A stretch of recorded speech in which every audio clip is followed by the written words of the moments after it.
Pastrimi i segmenteve të hapura të kanalit të urave të larta në qytetin e Vlorës po shoqërohet me shqetësime të vazhdueshme nga banorët, të cilët denoncojnë erën e rëndë dhe praninë e shtuar të mushkonjave, që sipas tyre po rrezikojnë shëndetin publik. Megjithse ndërhyrjet synojnë përmirësimin e situatës, mënyra zbatimi dhe ndërprerjet e shpeshta të punimeve po sjellin efekt të kundërt. Sipas banorëve, puna për pastrimin e kanaleve zhvillohet për një ditë dhe më pas ndërpritet për rreth 10 ditë, duke lënë segmentet e hapura dhe të papërfunduara. Kjo situatë ka krijuar kushte të favorshme për përhapjen e erave të pakëndshme dhe shtimin e insekteve, veçanërisht në zonat e banuara pranë kanaleve.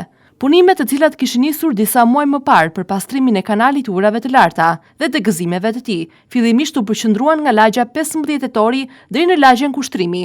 Këtë të njëjtë, ndërhyrja është trirë edhe në zonën e paraburgimit. Megjithatë, qytetarët shprehen se ritmi i ngadaltë dhe mungesa e vazhdimësisë po e zvarit procesin pa afat të qartë për përfundimin. Një tjetër problem i ngritur është mënyra e largimit të mbetjeve. Mjetet e punës, konkretisht skrepi që po pastron kanalin, nuk po i transporton mbeturinat në automjete përkatëse, por po i depoziton ato në hapësira publike të gjelbëruara pranë kanalit. Kjo praktik jo vetëm që nuk zgjidh problemin, por krijon një ndotje të re dhe përkeson situatën mjedisore. Qytetarët kërkojnë nga institucionet përgjegjëse që punimet të kryen me ritme më të shpejta dhe pa ndërprerje, si dhe të respektojnë standarde për menaxhimin e mbetjeve. Sipas tyre, hapja e kanalit pa një plan të qartë dhe pa përfundim të shpejtë të ndërhyrjeve, po shkakton më shumë probleme se sa zgjidhje.